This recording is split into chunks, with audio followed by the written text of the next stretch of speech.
I have researched the afterlife for nearly 10 years. I am convinced that reptilian beings are real and that the tunnel of light that people see when they die is a trap.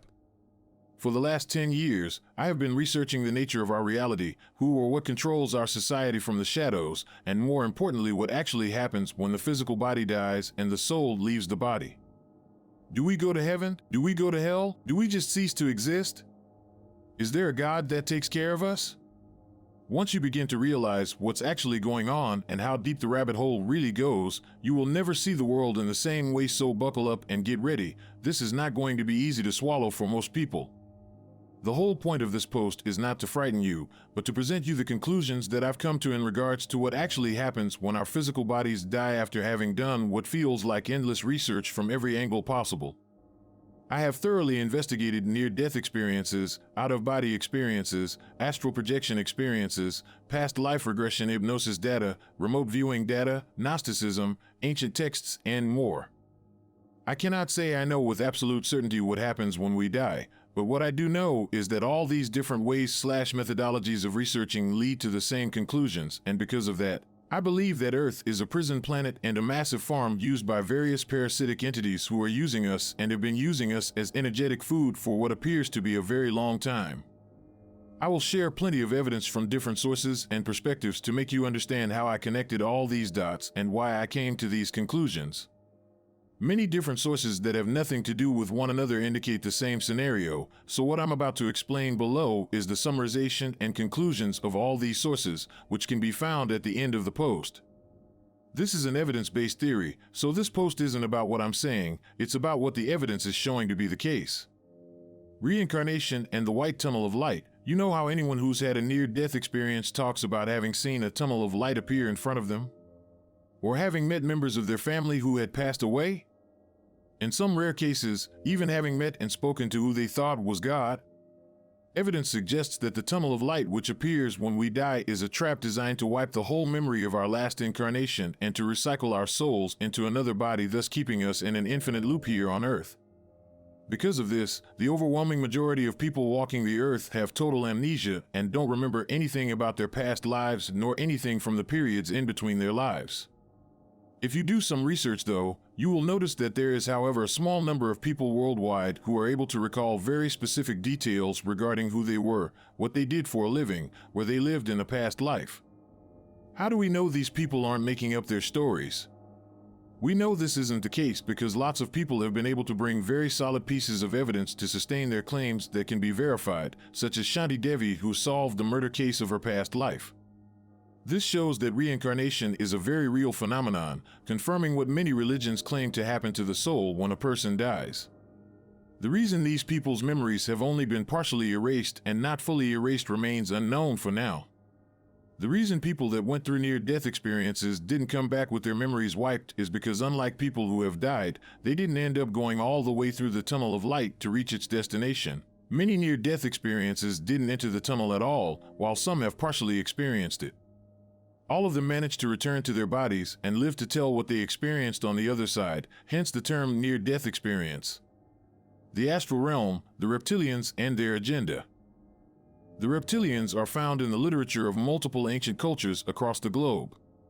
Jainism and Hindu talk about the Naga, whom they described as half-human, half-serpent deities. The Aztecs used to worship the Quetzalcoatl, whom they described as the serpent-like god. The Hopi Indians in North America referred to a race of reptoids called the Shetty, translated snake brothers. In Africa, shamans claim to bear extensive esoteric knowledge of a race of reptilian beings called the Chitauri, whom they say control the earth. Chinese, Korean, and Japanese legends talk about a race of reptilian beings called the Kappa. The Gnostics talk about the parasitic entities whom they call archons, who not only use humans as an energetic food source, but they also prevent our souls from leaving the material realm upon the death of our physical bodies. The reptilians are both physical and astral beings. Evidence shows that they've been heavily involved in the manipulation of mankind for thousands of years and are responsible for setting up a soul trap around the planet with the help of extremely advanced technology.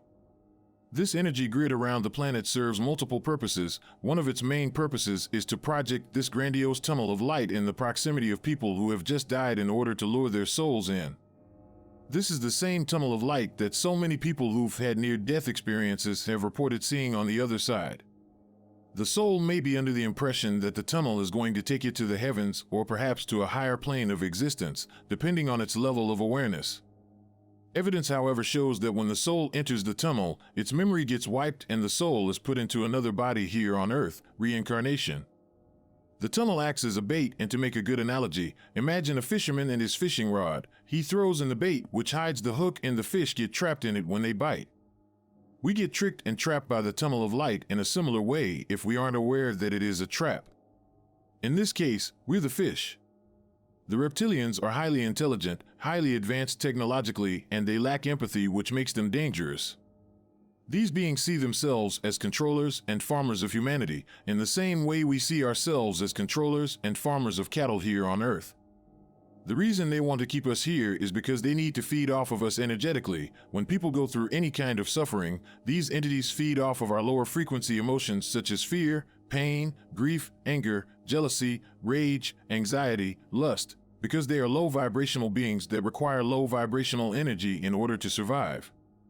The majority of people living on this planet today have been continuously reincarnating on this planet for thousands of years because we keep falling for the same trap when our physical bodies die. Most of us have no memories of our past existences since our memories get wiped before every reincarnation. So every time we are born on this planet, we think we've just arrived for the first time with a grand purpose or mission to fulfill given to us by who we think is God. Our consciousness interacts with another dimension. Our physical senses only show us a three-dimensional universe. What exists in the higher dimensions are entities we cannot touch with our physical sensors, quote by Bernard Carr, professor of mathematics and astronomy who studied under Stephen Hawking and earned his doctorate at Cambridge. When our physical bodies die or when we have an out-of-body experience, our soul goes into the astral, spirit, realm, and while we can still observe what's happening on Earth, but we can no longer interact with physical matter. These parasitic entities exist mainly, but not exclusively, in the astral plane. It's crucial that we become aware of the fact that these entities who are masters of deceit play God in order to trick us into accepting reincarnation and thus having our memories wiped, convincing us that it's in our best interest to do so. How are they able to do that, you may ask? When we're out of our bodies, the laws of physics as we know them no longer have the same effects upon us as we find ourselves in a different realm in which we are able to do things that would be impossible in the physical world. Our souls are pure energy, so in the astral/spirit realm, we can change the shape of our astral body, spirit, into anything we want by simply willing it to happen because unlike in the physical world, we can use our consciousness to manifest a different-looking body in an instant when we're in the astral plane, since we are no longer affected by physical laws and limitations. We can also fly around or teleport by simply using our intention to do so. We can even go to higher vibratory realms, where the real good-hearted beings live, if our vibration is high enough. If you want to find the secrets of the universe, think in terms of energy, frequency, and vibration, quote by Nikola Tesla. If you understand that in the astral, any entity can change the shape of its astral body into anything it wishes to, then you realize that even the most malevolent entity possible can present itself to you in a different form to trick you into thinking you're speaking to God or to your guardian angel, or even to one of the members of your family who had passed away. They do this because they know you'd put your trust in these religious figures or in the familiar faces, and once they gain that trust, they can easily manipulate you into doing things that are not in your best interests at all. They masquerade as beings of light that emanate a fake sensation of love and peace to make you think they're the good guys who are there to guide you and to give you your next mission to fulfill. This is mentioned even in the Bible, and no wonder, for Satan himself masquerades as an angel of light, 2 Corinthians 11 verse 14.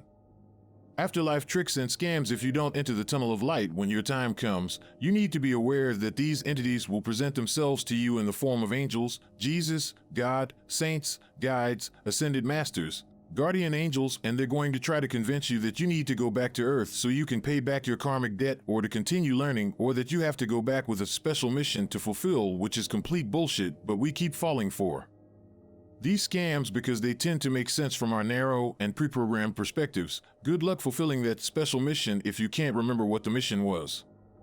We put blind trust in what they say to us because of constant religious indoctrination during our lives on Earth, and these beings know that they can't force us to reincarnate because each soul has free will, But they can pretend to be someone they're not in order to put ideas in our head that it's in our best interest to accept reincarnating back on Earth, making it sound as if they are doing us a favor so that we can evolve, learn, or fix previous mistakes. And what they're basically doing is they're using our own free will against us. The real purpose of continuous reincarnation is soul enslavement disguised as spiritual evolution. A free will decision is impossible without memory and information. Because our memories are being wiped after each lifetime, many of us live under the illusion that we're currently living our first life on this planet and we came here to learn.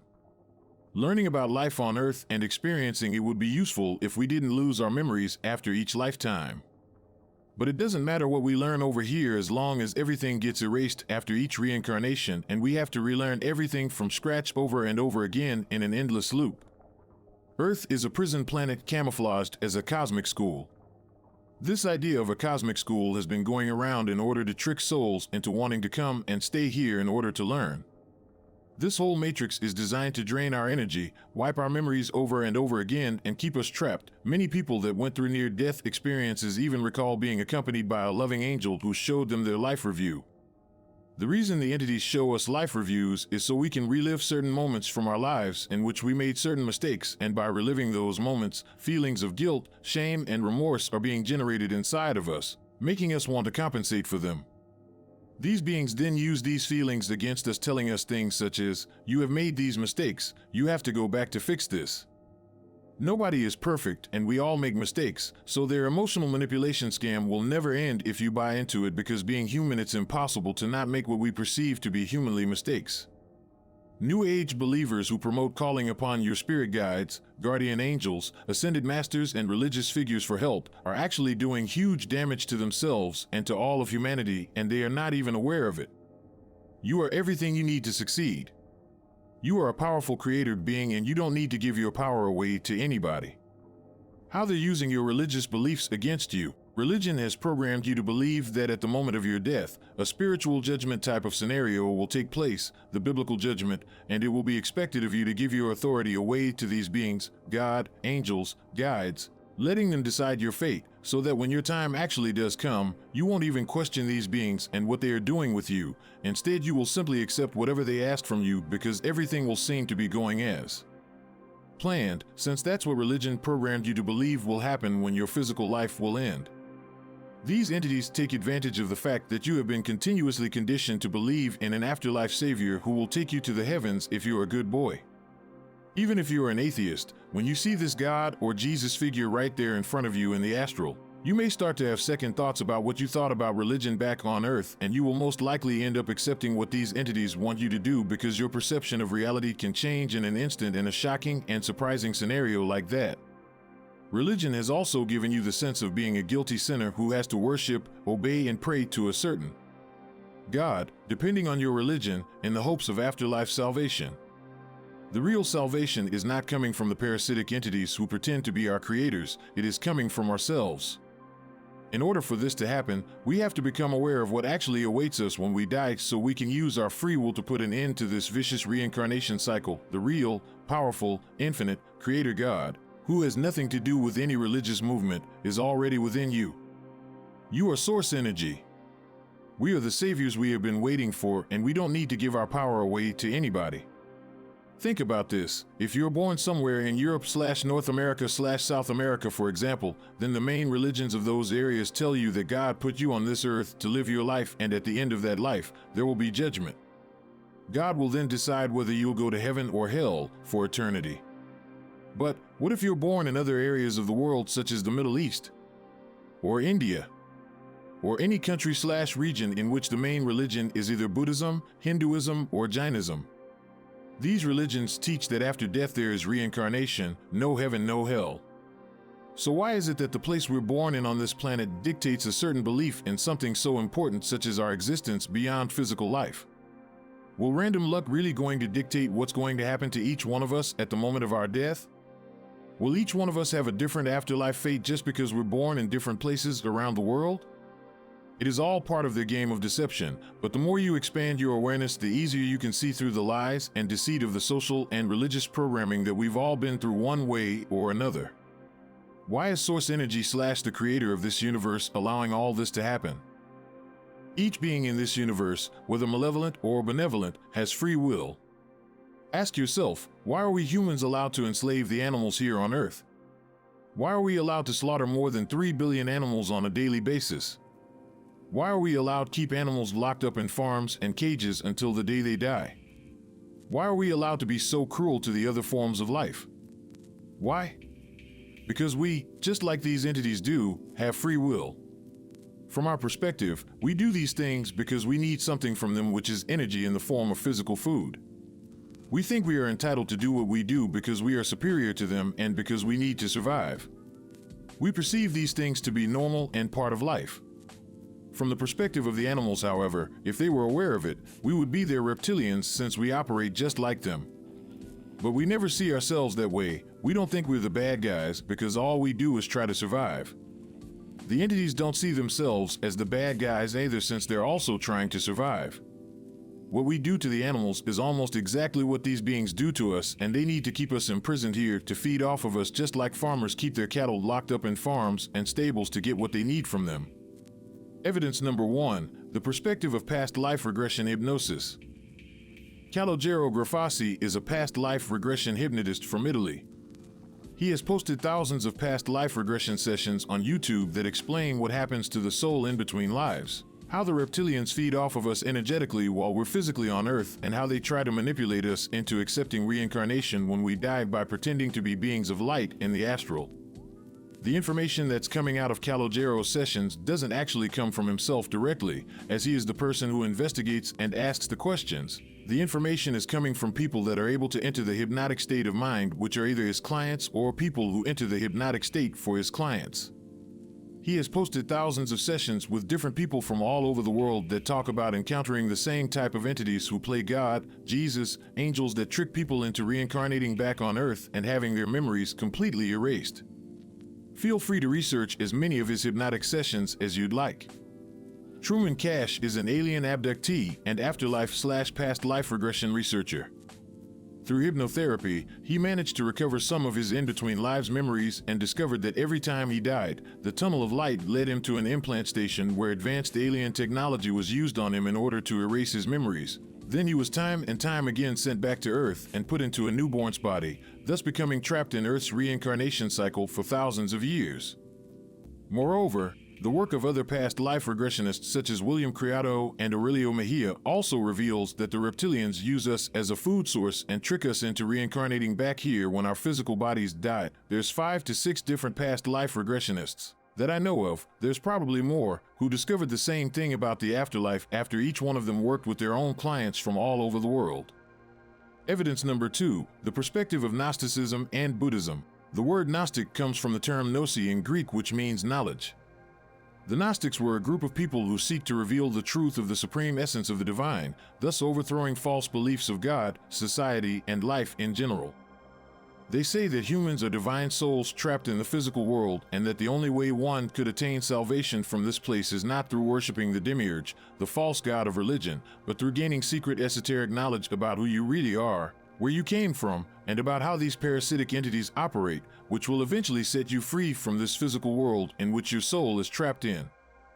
In the Gnostic texts, they talk about the parasitic entities whom they call archons, who not only use us as an energetic food source, but they also prevent our souls from leaving the material realm upon the death of our physical bodies. The Gnostic texts describe at length the manipulation of humankind by what they call non-human archons or rulers.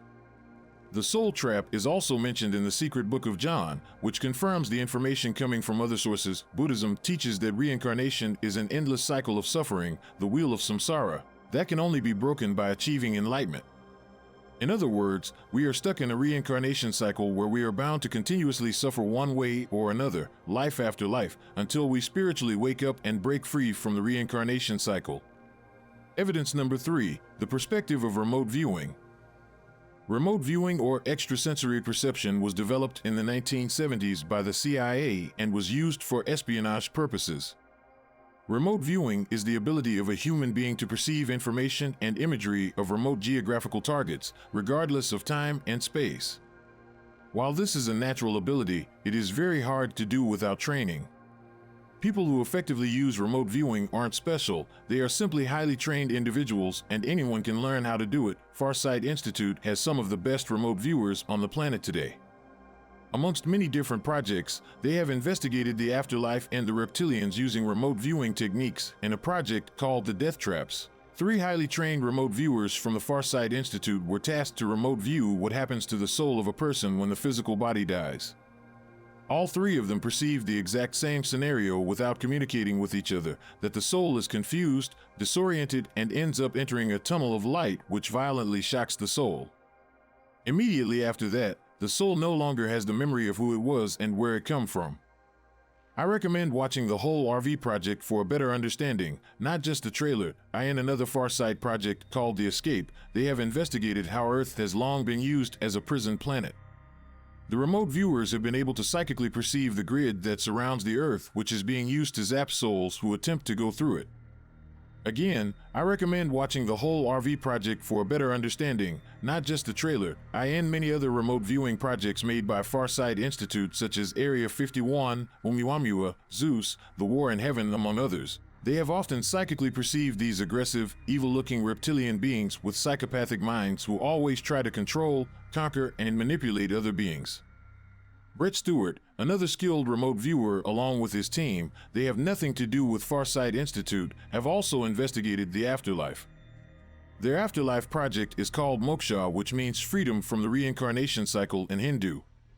Brett and his team have reached very similar conclusions about the afterlife, which only makes the information coming from Farsight's remote viewers seem even more credible. Brett and the other 3 trained remote viewers have remote viewed their target, Moksha, blindly.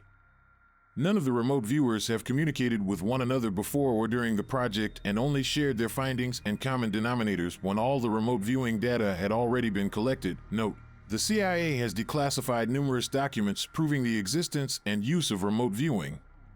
Evidence number 4, the perspective of Robert Monroe. Robert Monroe was the father of out-of-body experiences and astral projection. After having had out-of-body experiences for more than 30 years, Monroe discovered that our reality is used to create and harvest what he calls lush energy, emotional energy that every being produces. He claims that this universe has been enslaved for the production of lush energy by interdimensional beings who see themselves as rulers and humanity as their enslaved cattle. His book Far Journeys gives detailed information about lush. Robert Monroe also claims that another source of lush is humans' worship of gods. Note: the CIA has declassified numerous documents proving the existence and use of astral projection and out-of-body experiences. Evidence number 5, the perspective of psychedelic experiencers. Many people who've done psychedelics reported a certain kind of experience indicating that this place is either a prison planet or a soul farm and that we are being farmed energetically, which confirms the information coming from other sources that have nothing to do with psychedelics, such as Gnosticism, past life regression hypnosis data, remote viewing data, and also Robert Monroe's out-of-body experiences and research. Evidence number 6, the perspective of David Icke. For the last 30 years, David Icke has been a full-time investigator into who and what is actually controlling our society from the shadows. David Icke believes that the universe is made up of vibrational energy and consists of an infinite number of dimensions. His vast research suggests that an interdimensional race of reptilian beings have hijacked the Earth and continuously manipulate global events in order to keep humans controlled and in constant fear. David Icke has wrote more than 20 books about how our society actually works and who runs it. His books are extremely well researched. One of his books gives detailed information about the way the reptilians operate and how they manipulate us. Children of the Matrix: How an Interdimensional Race Has Controlled the Planet for Thousands of Years and Still Does. We are born into a world controlled by unseen forces that have plagued and manipulated humanity for thousands of years. Evidence number 7, the perspective of Wes Penra. Wes Penra is a researcher of metaphysics, the alien presence on Earth, the matrix that we find ourselves in, our human origins, and much more. Wes has provided massive amounts of information on a wide range of topics: the Illuminati, the shadow government, the moon matrix, the afterlife, entity possession, reptilian manipulation, the reincarnation soul trap, and much, much more. Evidence number 8, the perspective of Simon Parkes. Simon Parkes was an elected politician in the UK who served a full term of office. He claims to have had alien experiences his entire life, including experiences with the reptilians. He also comes from a family with a background in the Secret Service's MI5 and MI6. Simon talks about the tunnel of light being a soul trap and that near-death experiencers are being genuine in regards to what they've seen on the other side, but that they're not aware that it is all a trap designed to recycle their souls and wipe their memories clean. Simon also talks about the fact that the system doesn't want to publicize the reptilians because they signed an agreement with them to not be publicized, and that the reptilian race has been manipulating humanity for thousands of years. Evidence number 9, the perspective of Val Valerian. Val Valerian is a former CIA agent, real name John Grace, who started writing about the soul reincarnation trap and about Earth being a prison planet in the 1990s. In one of his books he writes, "It is they, gray aliens, who await in the light when a human being dies. The human being is then recycled into another body and the process begins all over again. Hence the light and tunnel at death trap. Scanning someone they wish to recycle as they near death, the aliens discover who the person was close to has died. They project the person's image in the white light tunnel and the image waves you in deeper. If you choose to follow, you can be trapped and sent to another incarnation of their choice. These entities view Earth as a big farm." Quote by Val Valerian. His books give detailed information about this place being a prison planet, aliens manipulating us, soul harvesting, soul traps, and more. Evidence number 10, the perspective of Alex Collier. Alex Collier claims to be in contact with an ET race from the constellation of Andromeda. According to him, the Draconians, reptilians, are the force behind the repression of human populations everywhere in this galaxy. Alex Collier gives instructions on how to escape the tunnel of light soul reincarnation trap at death. He claims that if you ignore the tunnel of light and you say to yourself, "I wish to go home," you will return to the dimension you came from before you came to Earth. While I personally don't think that this will work since you no longer have the memory of your old home nor the memory of the coordinates of your old home, I guess it's worth a try. But you must always have a plan B in case things don't go as planned. Can we be 100% sure that Alex Collier has really been in contact with these beings from Andromeda? No. However, the information that he puts forward does confirm the information coming from the other sources regarding the reptilians, the tunnel of light trap, and regarding what awaits us when we die, so I will still consider it evidence. According to the Gnostic texts, the Demiurge, an imposter god, created the physical world. The Gnostic scriptures portray the Demiurge as ignorant and malicious. In the reality of the rulers, the Demiurge is described as an arrogant beast. According to the Gnostics, after the creation of the physical world, the Demiurge gave birth to the Archons, beings who were like him and could help him administer the physical world. He then created the first physical bodies on Earth, one male and one female, which are commonly known as Adam and Eve. The Demiurge then imprisoned the first divine sparks, souls like you and I, within their bodies. I will try to explain what I've learned about the nature of reality, who God is, and how we've been imprisoned and enslaved in this physical bodies as well as in the material world after having made years of research. In order to illustrate who God is and why this reality is the way it is, I will use the video game developer analogy throughout this post to make it easy to understand for everyone reading this. Who God is and what this particular creation is about. Every soul being is a god inside their own creation. For instance, let's say you are a game developer and you create your own video game. You can create anything you want within your own game. The storyline, how strong or weak the players are, their superpowers, if they have any, how harsh or comfortable the environment is, the laws of physics, and all of the other aspects of that game. You, being the creator of that game, have all the cheat codes, so to speak. You can do anything you desire in your own game. In other words, you can play God, because you are God in the game that you created, reality. There are many, many different beings, game developers, who have created their own video games, realities. There are many different types of games, realities: action, adventure, survival, horror, etc.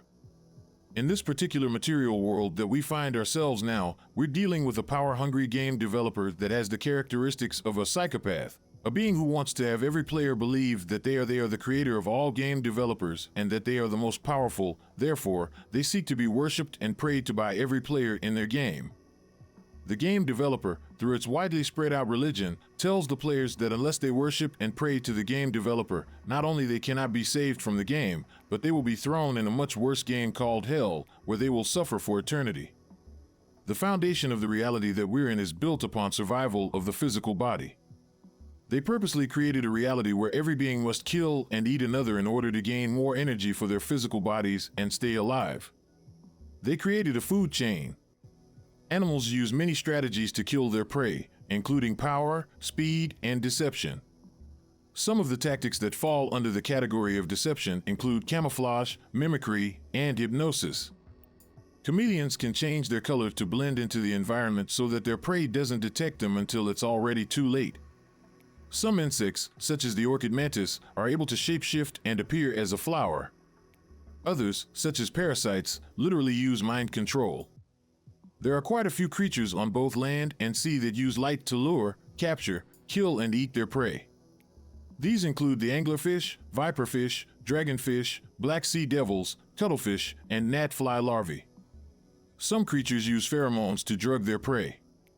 Some use a hypnotic display of lights to stun and confuse their prey. Some even use the promise of love or sex. There is a species that uses the flashing patterns of fireflies to lure unsuspecting male fireflies to their deaths. Human beings farm and kill billions of animals on a daily basis. We also use deception to capture our prey. Imagine a fisherman and his fishing rod. The fisherman throws in the bait, which hides the hook, and the fish get trapped in it when they bite. Humans also use light to capture and kill. We've all seen what are called light traps or bug zappers that attract unsuspecting insects and flies to their deaths. Why does this particular game developer bother to design this reality in such a brutal way? Why must all living beings kill and eat each other? Why must there be so much suffering? It is because they benefit from all living beings killing and eating each other, as they love to feed off of those energies.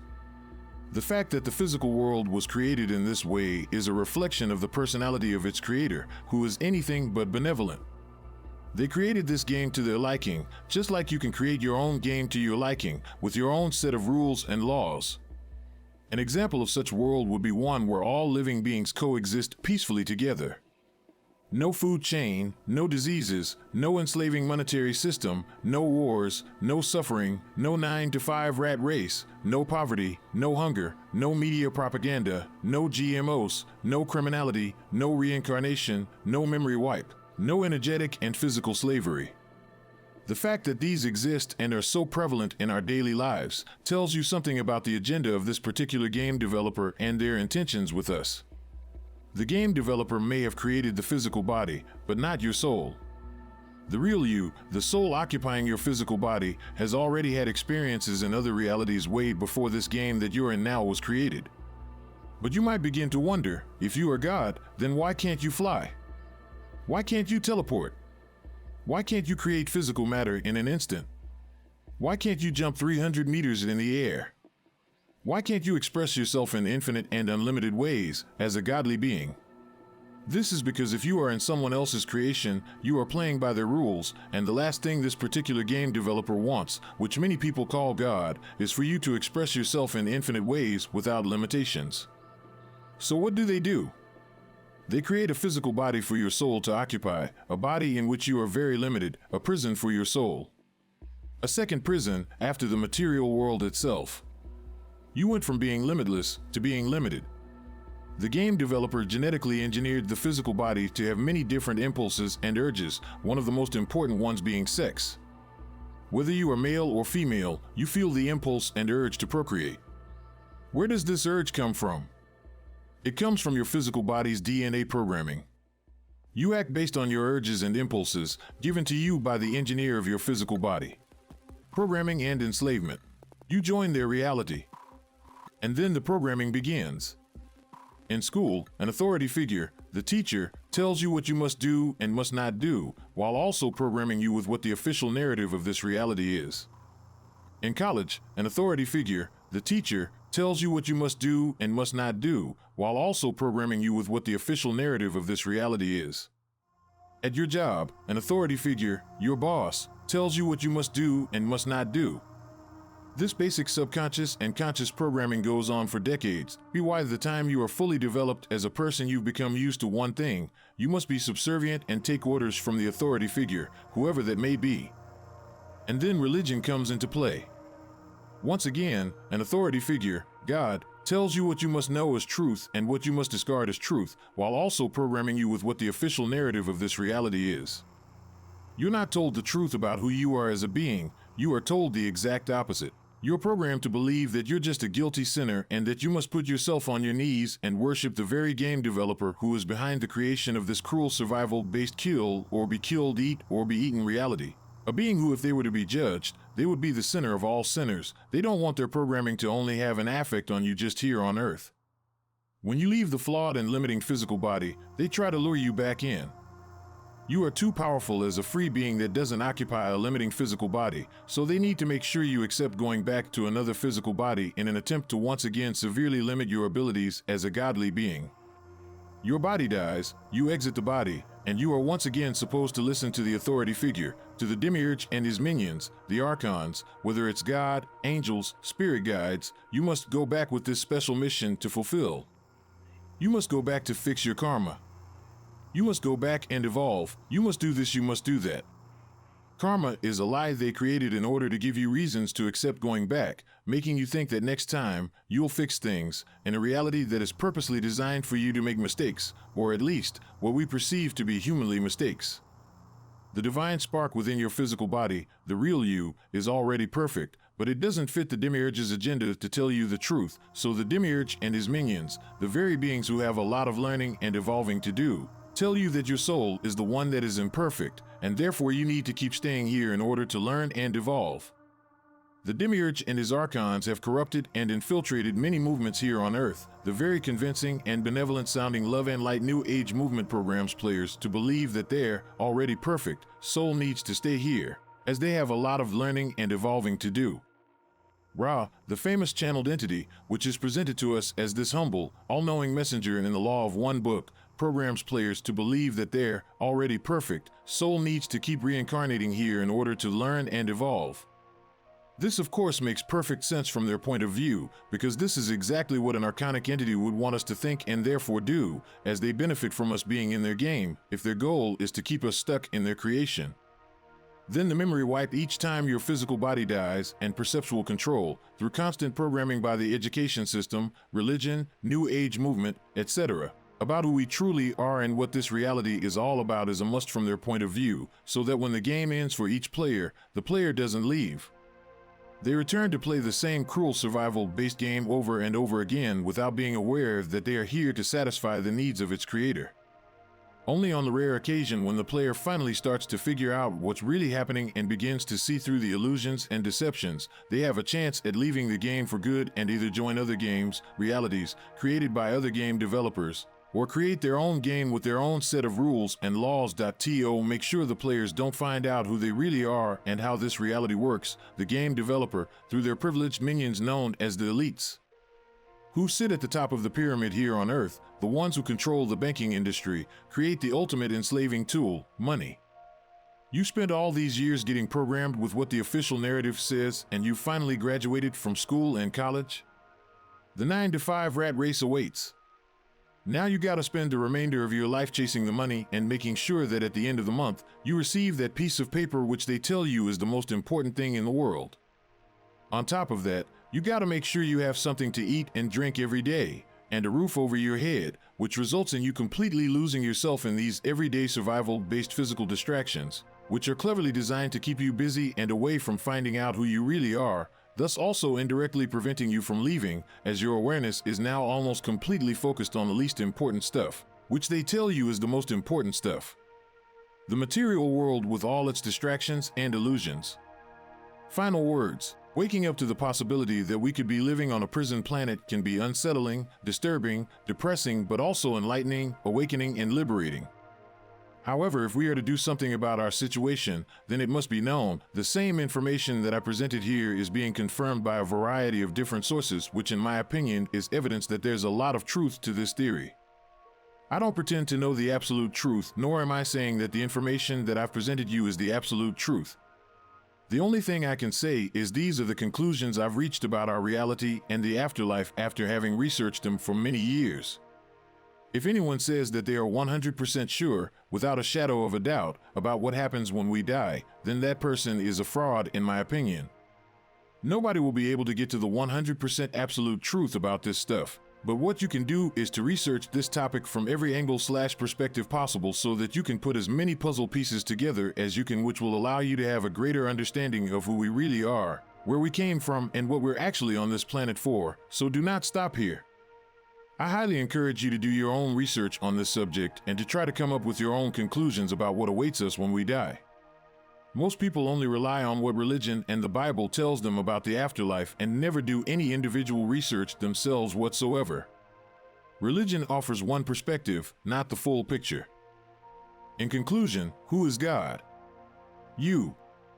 Every soul being is a God, but in order for you to express yourself in infinite ways without any limitations, you have to be inside your own creation, inside your own video game, where you know all the cheat codes because you are the one creating them. If you are inside someone else's creation, you can get stuck in it, and you have to play by their rules.